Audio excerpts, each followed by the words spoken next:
Good morning and thank you for being with us. This is Khalil Hachem, editor via Michigan.com, a digital business magazine serving the Arab American communities in Michigan.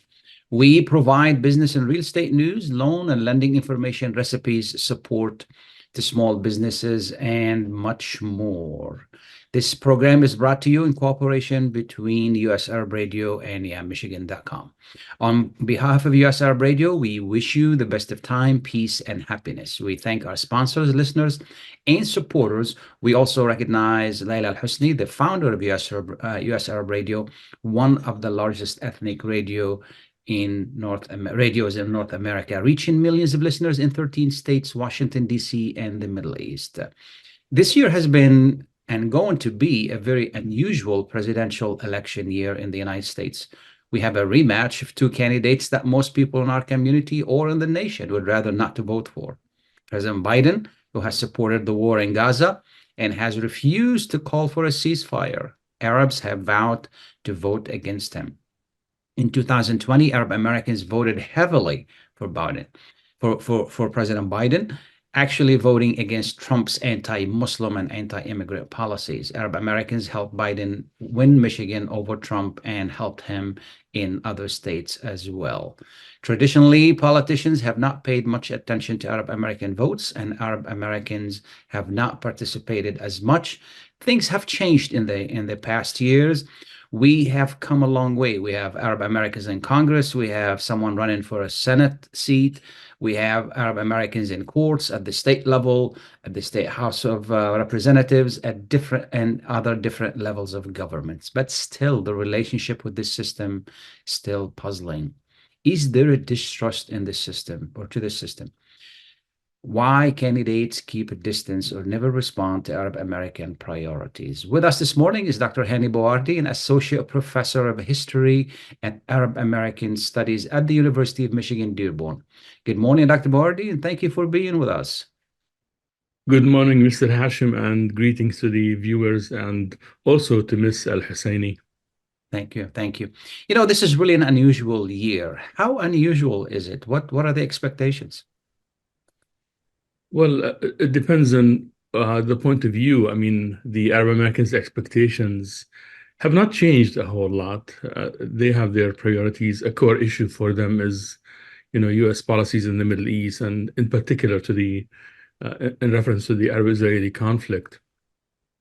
However, from the Americans or the U.S. point of view, the conversation at present is centered on the primary elections and how would Arab Americans vote in the presidential election.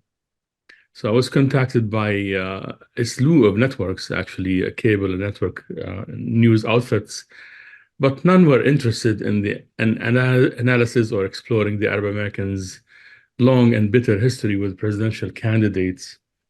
It was a reminder of the results of several studies about how the more you watch the U.S. mainstream news, the less you know about the Middle East.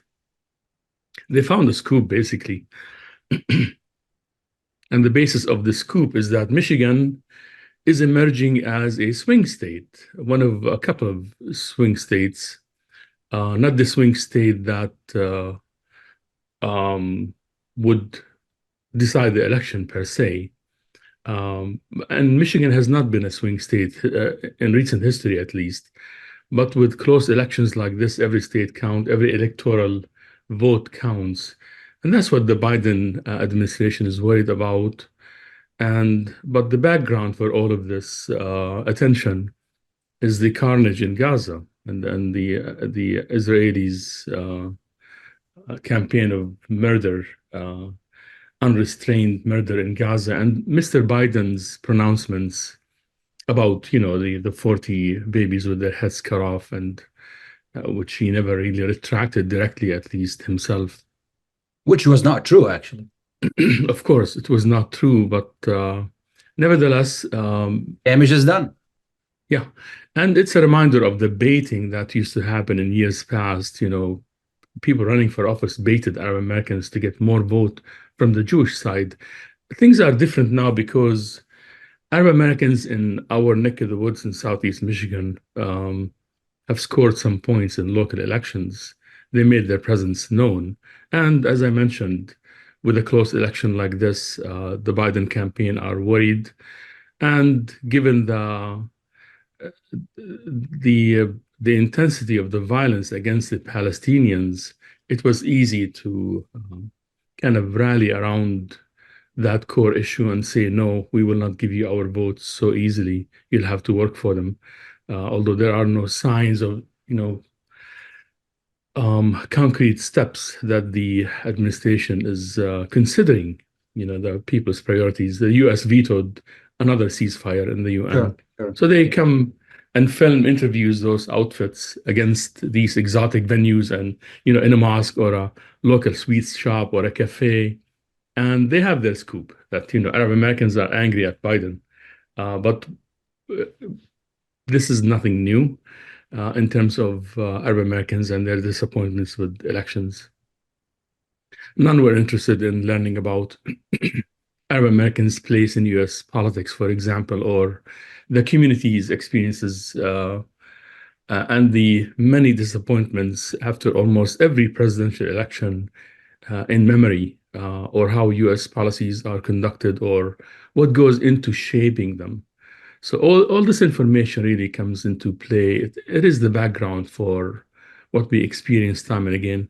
Essentially, everyone is pretending that the Arab Americans may decide, presidential elections is part of the scoop, but is not that is not the case. Of course, this is fueled by the Israeli actions in Gaza. So all the tropes you'd find in a scoop are there, and little regard for what historically goes into shaping the reality of Arab Americans' experience with elections is terminally missing. Yeah, it's just not there. So, I mean, if we entertain this question lurking behind the media's frenzy, can Arab Americans' vote influence the elections? We could talk about several, intertwining issues, numbers and distributions of Arab Americans, if you will. Yes, let's talk about like how many Arab Americans do we have in the United States? As you well know, traditionally, Arab Americans were mainly Christian Americans, and this has changed recently. And what are some of the states that have majority of Arab Americans? I mean, Michigan is unique, but other states have a good number of Arab Americans as well. Well, Arab Americans constitute a significant demographic group in some areas. Their overall population size nationwide is relatively small. However, they're concentrated in certain states. We think there are 3 to 4 million people who claim an Arab heritage, but these are not a monolith. So recent immigrants numbers are relatively small by comparison after immigration restrictions were removed in 1965. The first wave came before World War I, and those Sure. acculturated Americans, basically, many of them, of course, celebrate their heritage as Lebanese Americans and Arab Americans, Syrian Americans. But after 1965, you have people who arrived from different nation states, and they affiliate with those nation states, but still claim belonging to an Arab Americanism of sorts. Altogether, 4 million. They're concentrated in, of course, Michigan, Southeast Michigan, California, New York, Illinois, and New Jersey. Of course, every single state has a population of Arab Americans of undetermined number. But in those states, they can, in some districts, have an impact in local elections. And on a good day, and this is actually something we can talk about, if Arab Americans' vote is combined with the Muslim American vote at large, and progressives and young people, I think that might be behind Mr. Biden's campaigners' worry, the source of their worry. His campaign managers, they're worried about the overall picture and the cause of this unwavering support for Israel, which so we can talk about what changed after the Gaza invasion. And their Arab Americans are politically diverse. You can be sure that there are people who would vote for Trump in Michigan, even.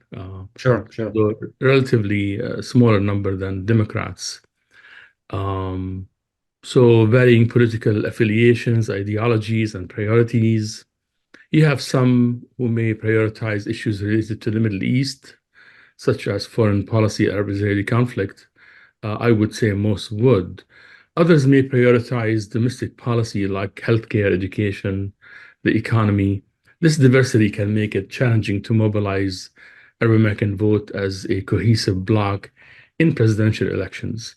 Because, for example, Trump supporters are socially conservative, while Democrats traditionally are a little bit more liberal, with a small L, and belong to the party machine with a big L, like a liberal Sure. vote.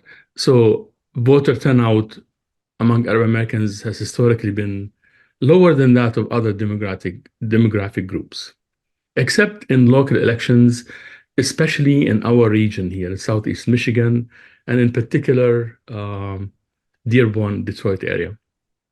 Factors such as language barriers, cultural assimilation, and perceptions of political marginalization may contribute to lower voter turnout among Arab Americans. So those factors are always there, playing a role also. Sure. Do we know how many Arab Americans in Michigan? I don't think anyone has a precise figure. And that is attributed to the fact that the census was never accurate about Arab Americans from the get-go. Sure. So those early immigrants who came to the region from the Levant during Ottoman period were registered as Turks in Asia, and later on Syrians as of 1899 or so. And they're very transient. They moved around. I mean, I hear very often in my classes, I have young people who discover that they have Arab American roots for the first time in a class.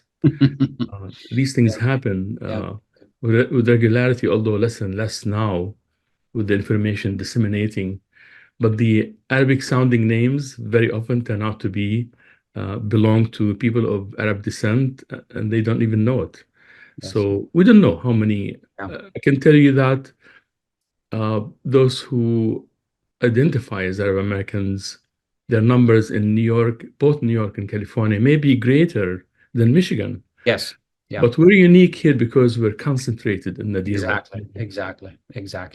What we're going to do, Dr. Bawardi, we're going to take a short break. We'll be right back. Please stay tuned.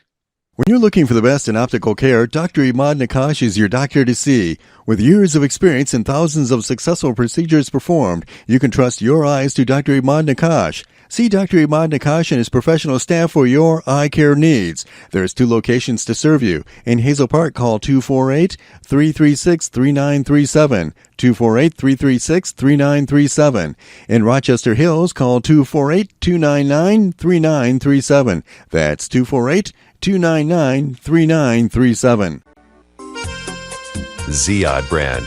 Quality products from our family to yours.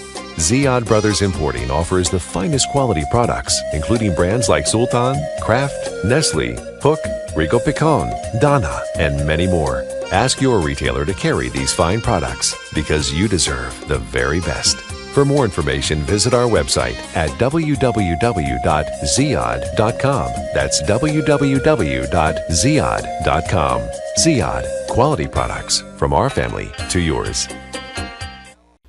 At Top Rehab Physical Therapy Clinic in Dearborn, we provide effective physical therapy sessions in order to limit pain and discomfort. Top Rehab provides physical therapy care for any diagnosis prescribed by a physician, and we regularly see and treat conditions such as stroke, TMJ, fibromyalgia, sciatica, joint pain, and more. We use a variety of pain management methods, including modalities, soft tissue mobilization, and therapeutic exercise. If you're in need of physical rehabilitation or physical physical therapy, get the highest quality health care at Top Rehab. Most insurance is accepted and we're open Monday, Wednesday, and Friday 8 to 6, Tuesday and Thursday 8 to 5, and Saturday 10 till 2. Call for an appointment today at 313-846-0555. That's 313-846-0555. Choose Top Rehab Physical Therapy Clinic on Michigan Avenue in Dearborn. Life's too short to be in pain. Welcome back, and thank you for being with us. We're discussing with Dr. Bawardi the election of the year and then the Arab American vote. Dr. Bawardi, most Arab Americans are, and Muslim Americans to that effect, are socially conservative, but they're not politically conservative, which makes it really tricky for them to fit in either party. But traditionally they have associated more with the Democratic Party. Is that correct? Of course, there is truth to that statement. They are not a monolith, but the political campaigns may not always prioritize outreach to Arab Americans based on those priorities, particularly in states where their population size is relatively small. As a result, Arab Americans voters may feel overlooked or underserved by political candidates and parties, which can impact their level of engagement in presidential elections. But to answer your question, I very seldom do you see candidates, whoever they are, Democrats or Republicans,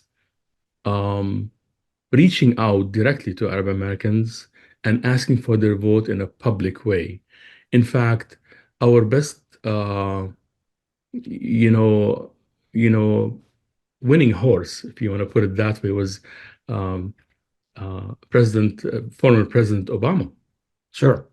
And there were incidents where his managers tried to, subtly remove representations of Arab Americans and Muslim Americans from the background and photo opportunities. That was reported, although he turned out to be, he at least verbalized his intentions to be even-handed towards the Middle East.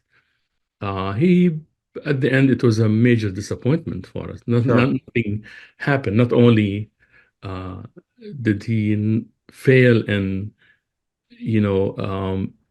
influencing the course of events or advancing the peace process or the two-state solution, he ended up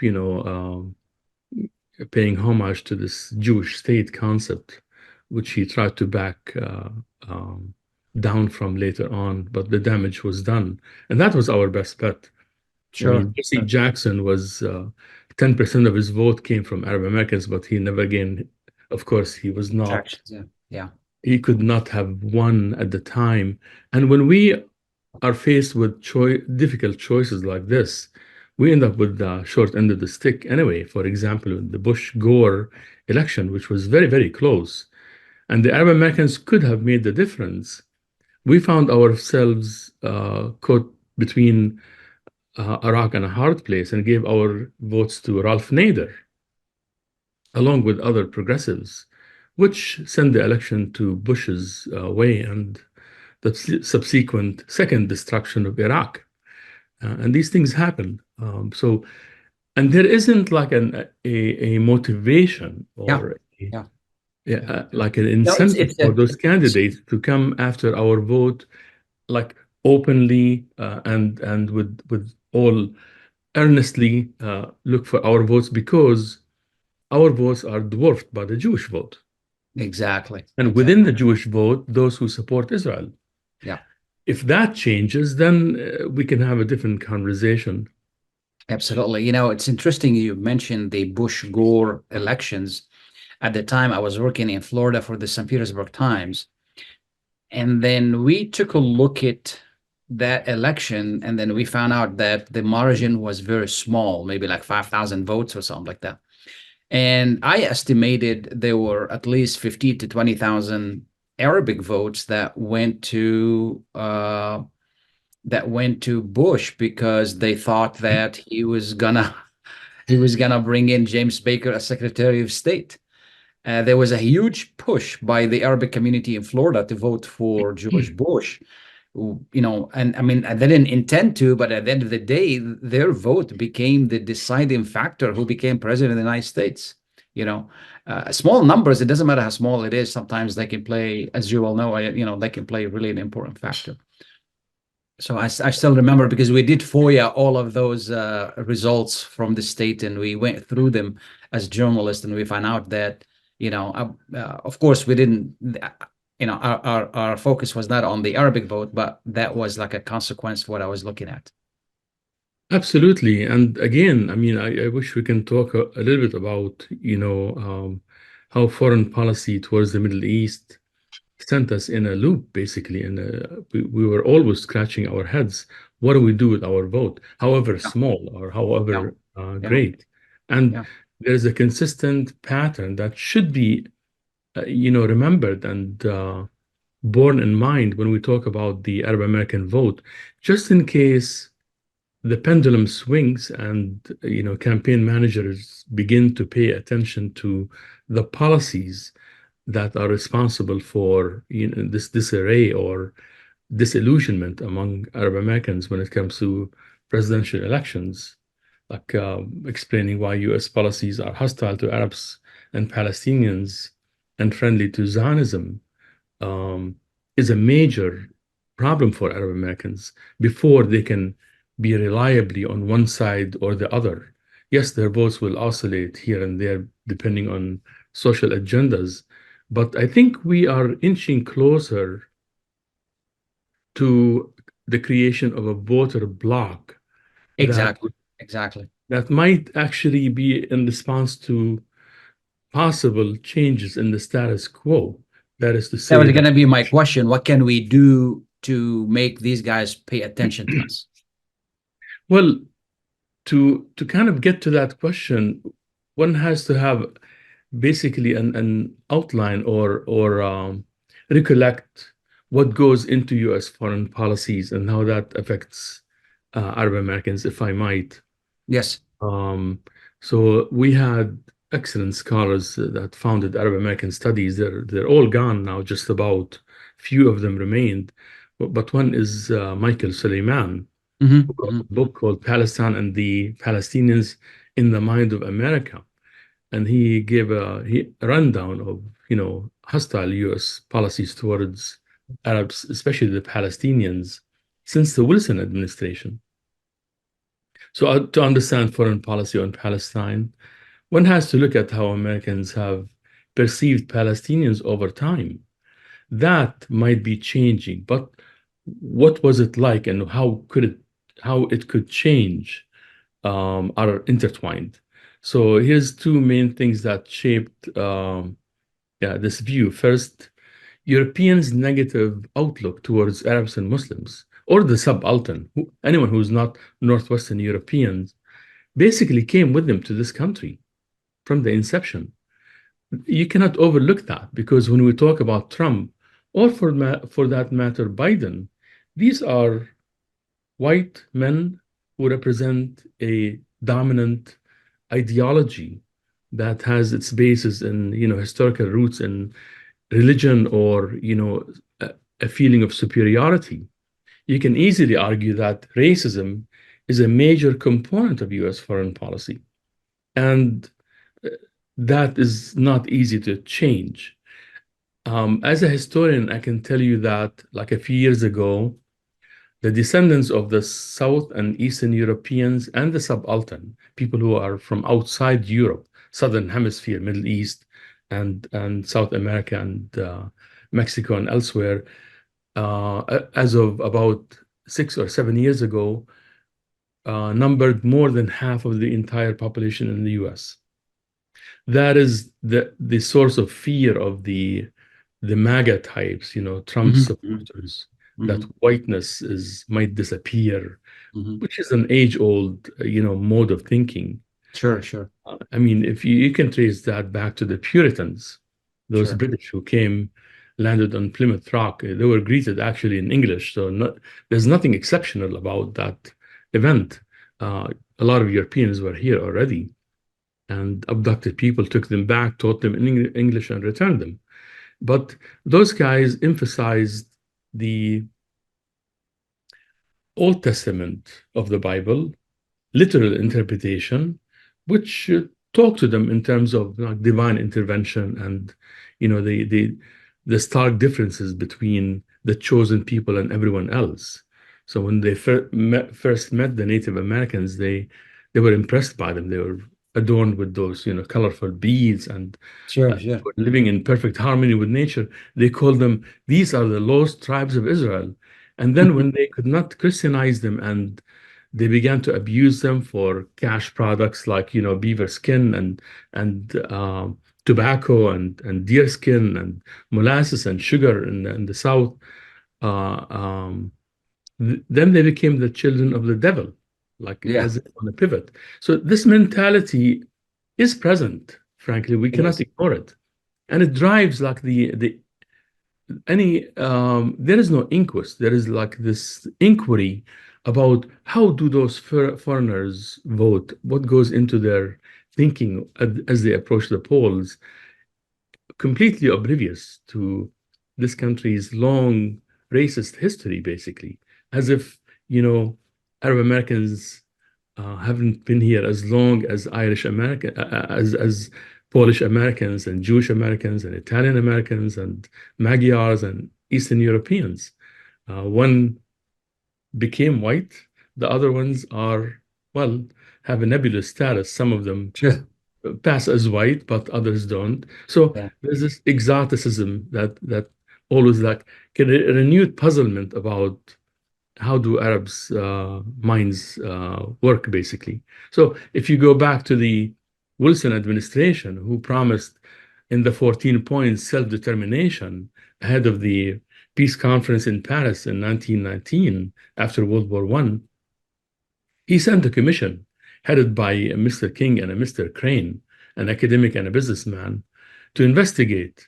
And they investigated, went the breadth and length of Palestine, came back and told them, these guys are Arabs. They comprise 92% of the population. They want self-determination, and they're friendly. And Congress, and as did Wilson, ignored their findings and supported the Balfour Declaration when it came time to implement, the French and the British designs in the Sykes-Picot Agreement, which became reality in the San Remo Agreement, 1921, 1922.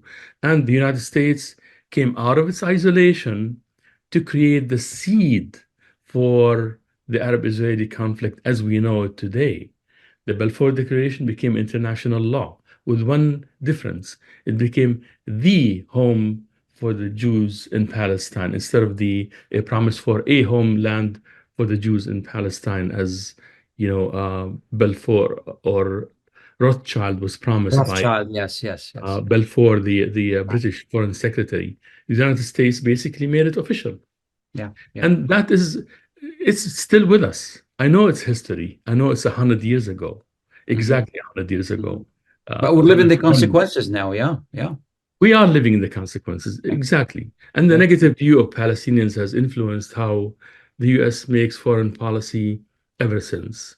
Some blaming political pressure at home, like the strong pro-Israel lobby, although a major factor is not, that is not enough, frankly. America's history and culture play a role. If one really wants to understand why the policies of this country toward Palestinians are the way they are, they're just made that way.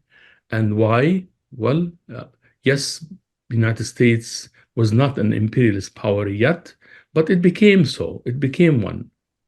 So students, for example, ask, why is the United States supporting Israel to this extent?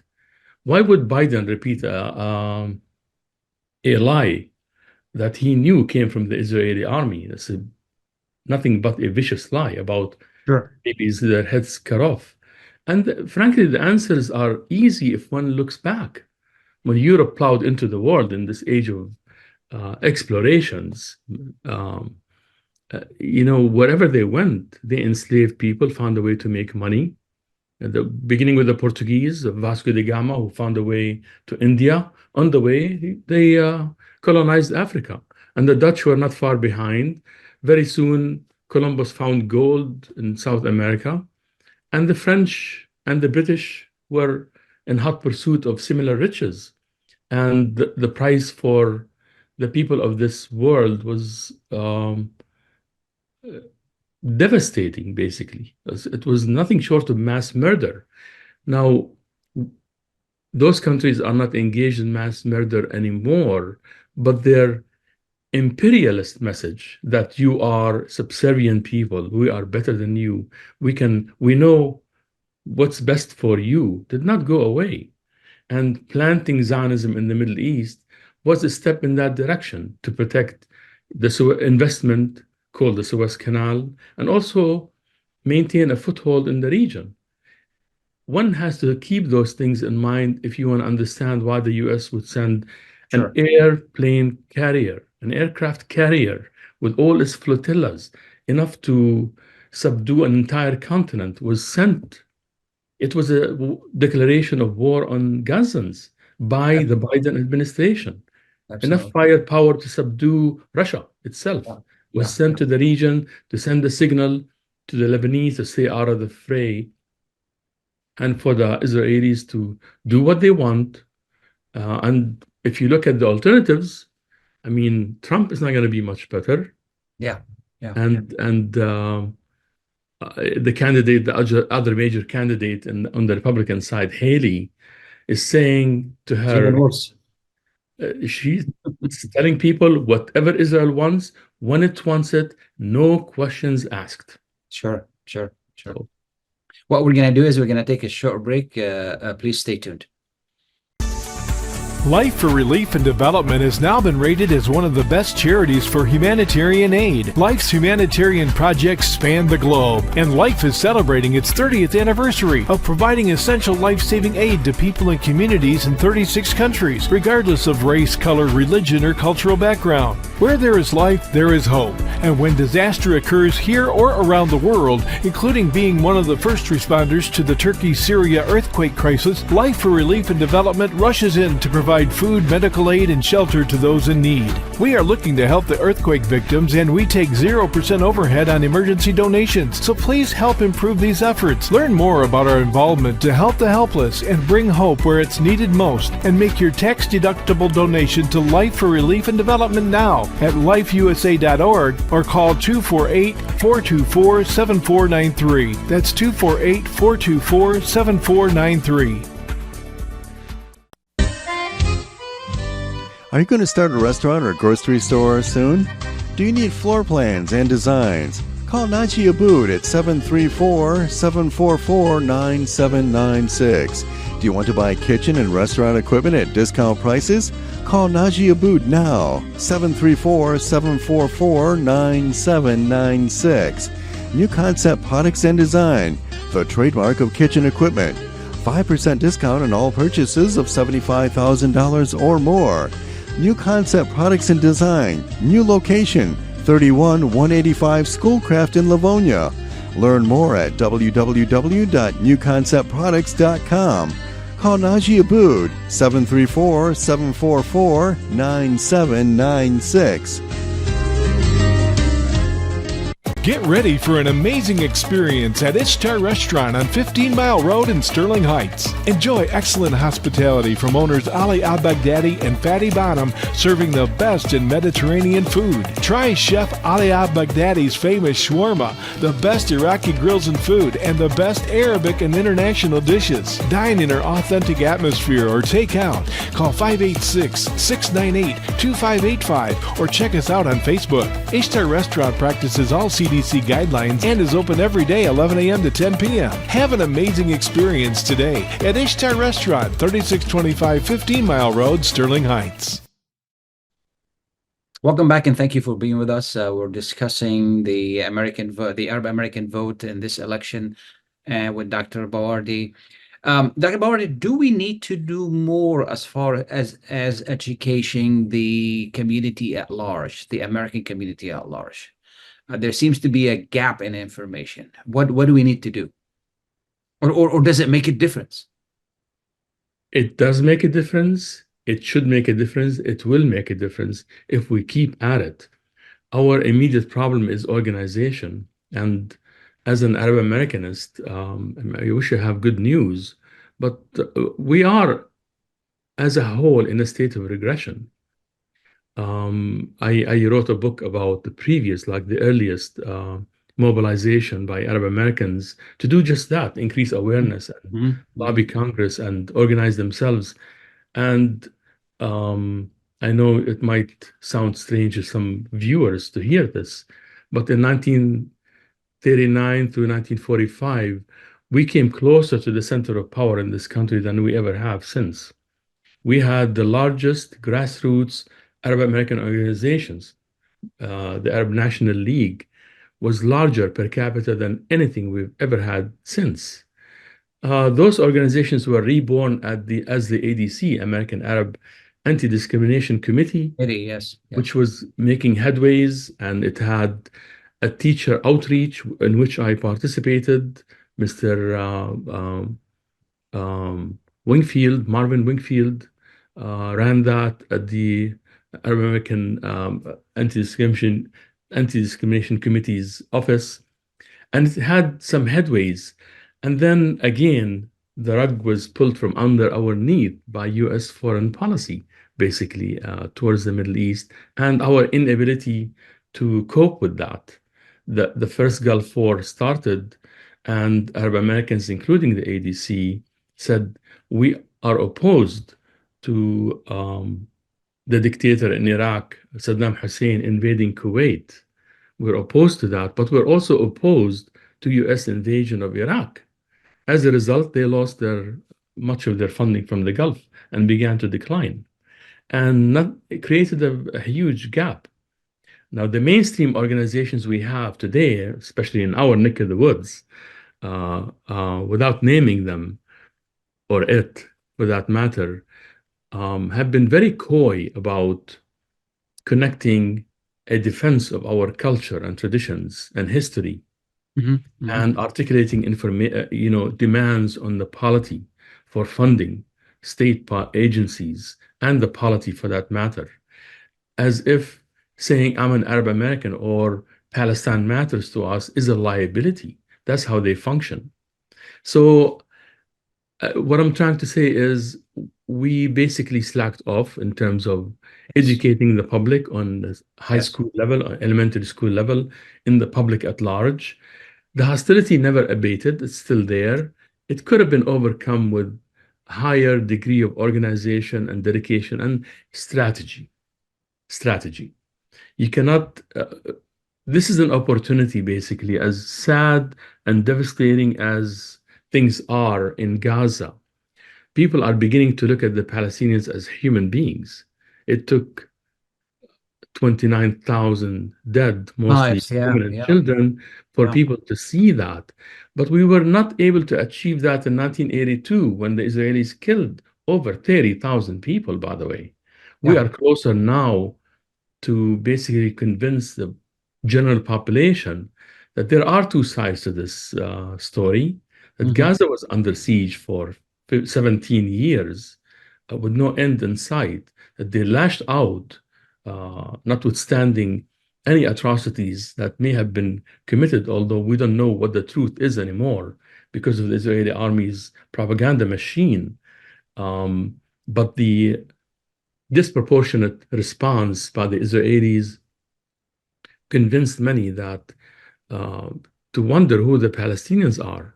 So we can build on that if we were ready for it.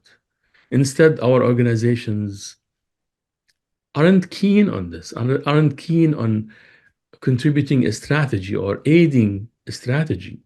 Even when it comes to the elections, we see things differently, frankly. People will eventually find their way back to the Democratic Party, or let's say they might, or those who are staunch Republicans will remain Republicans. Where does that leave us? Did we get any response, any relief from those candidates? And what is the path to do that? And one thing we can do is, in addition to raising awareness, is to build alliances with African Americans. Exactly. With progressives. Absolutely. Yeah. Yeah. Other subaltern, Mexican Americans, Latinos and Latinas, South Americans. There's a huge, Southeast Asian Muslims. There's a massive community.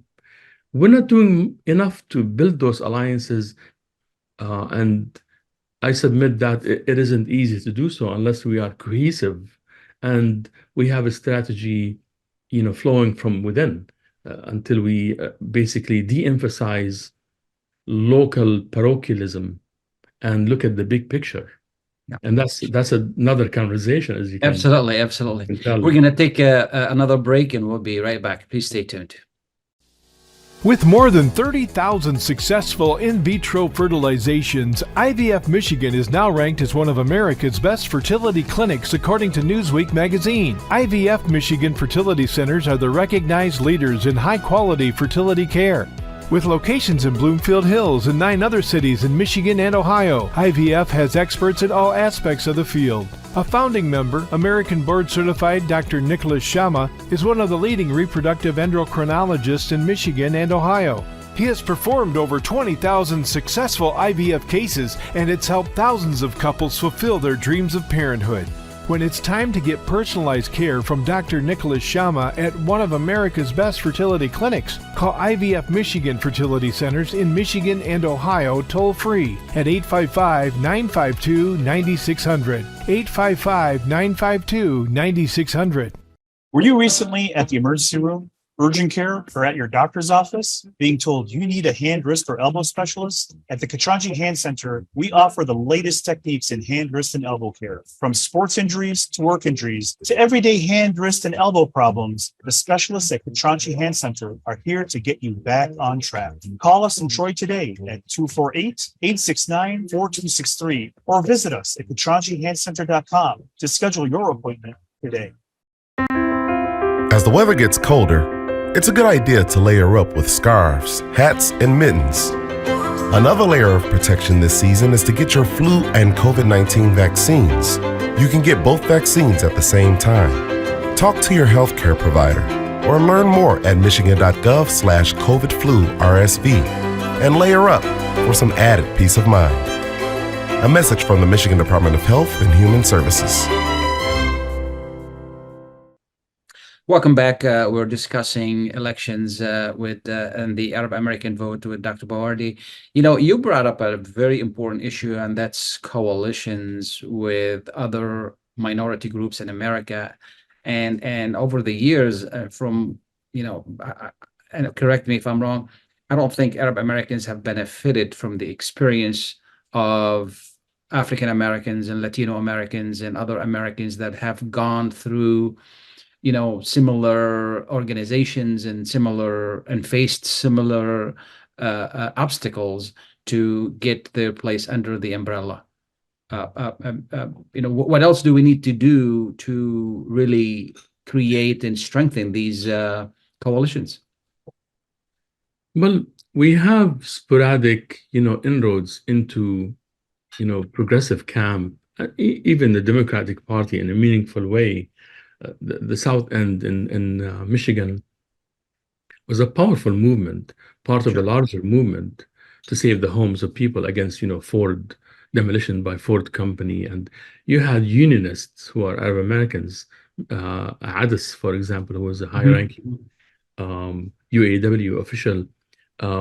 We have sporadic stories like that. And frankly, we may not have the numbers to have an immediate impact or to matter within this movement. However, we have to basically historicize our experience properly, write ourselves into the discourses on the labor movement, on race relations and ethnicity in a proper way, historicize not just monologues and trendy theories, but to basically exhibit how we are part and parcel of U.S. social development. And that will be a reminder of how important it is for this community all over the United States to be part of the local scene and ultimately the national scene in terms of movements. people toss around this word movement lightly.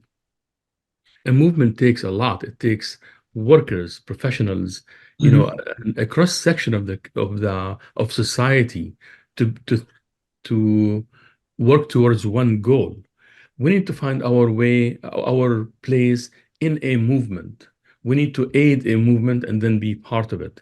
It's a lot to accomplish, but for change to happen, frankly, we're in the same boat as many communities who don't see a relief from either Republicans or Democrats. Sure, sure. One is bureaucratic, the other is like, grass tops heavy. But there are a lot of people in between.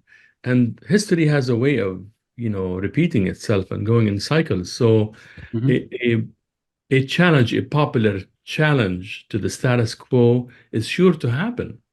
At this rate, it might bypass us. It might pass us by without us noticing or taking advantage of it. What we can do is place ourselves within a movement, working towards different realities, not only in foreign policy, but also in domestic politics. So raising awareness goes in that direction. The way we don't do ourselves any favors is to put all our eggs in the basket of corporations and mainstream politicians, no matter what, and suppress the voices coming from within. Yes, I'm a historian. I have to say something about writing ourselves into the discourses on American life. Sure. But that matters because when we, in the heydays of the ADC, the American Arab Anti-Discrimination Committee, those academics charted a path for all of us to basically understand who we are in American context. We never built on that. Exactly. It's been like a 20-year hiatus now. We're not historicizing. We don't have a strategy. Our children, beginning with the first Gulf War, I call it a 1-2 punch. Basically, the first Gulf War, and then the peace process was devastating also, and then 9/11. And children would come home and tell their parents, I don't want to be Arabic. Quote unquote.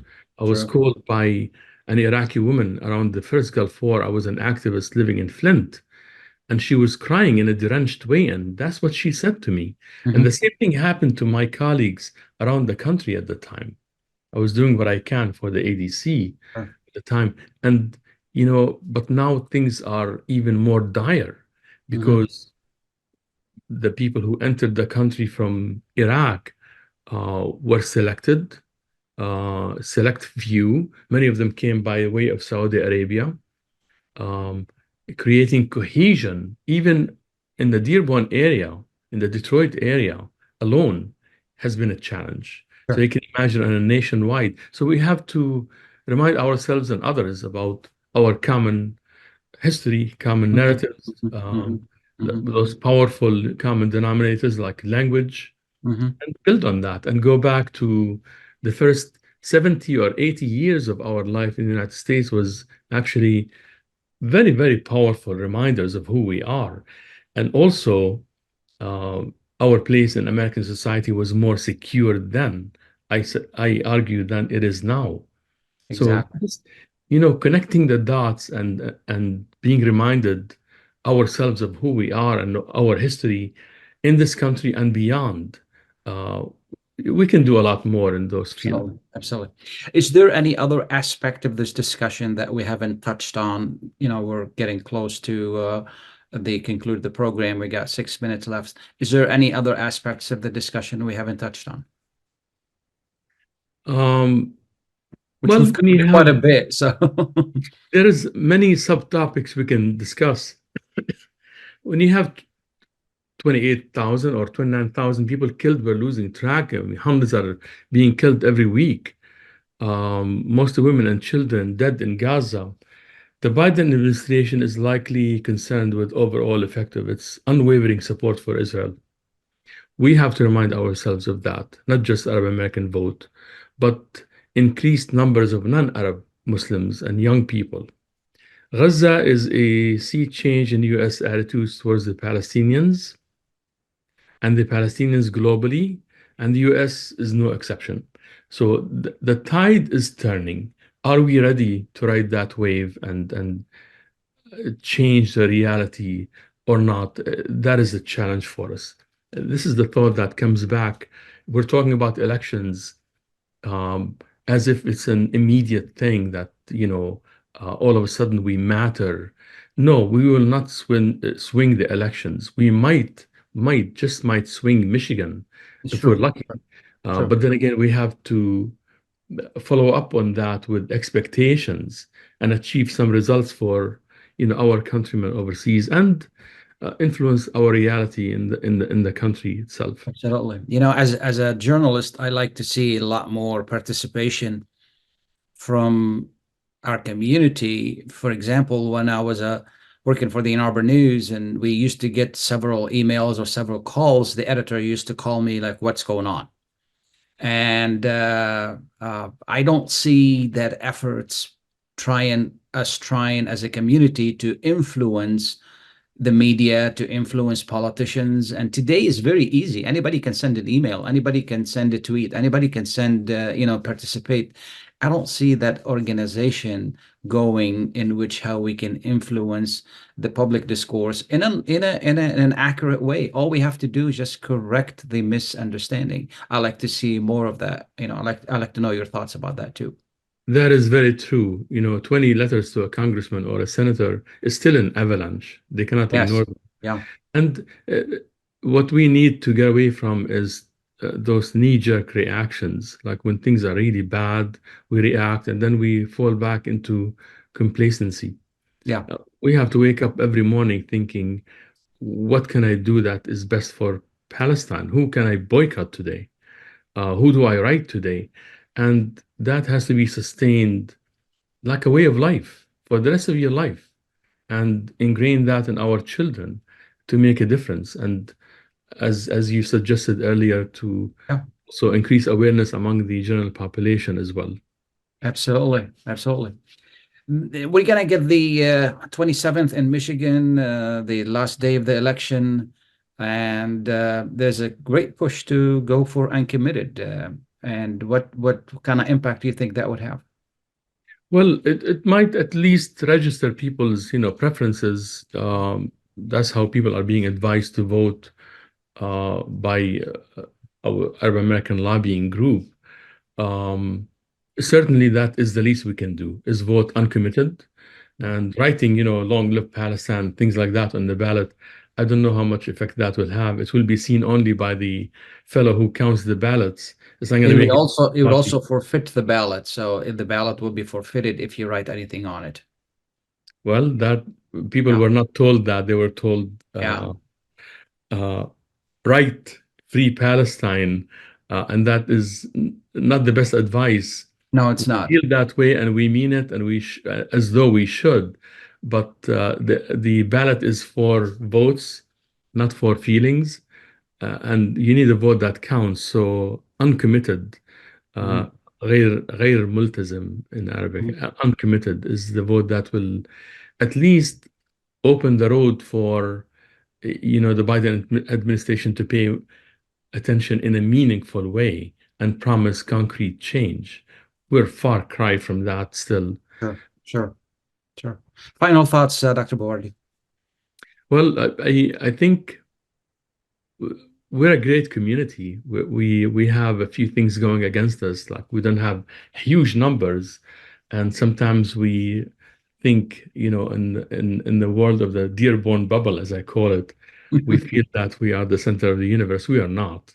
Sure. We're still our numbers are small, but we have a very powerful voice, and this voice has to resonate, and we need to know what to do with the historical moment. And this, as tragic as it is, we have a debt to ourselves, to our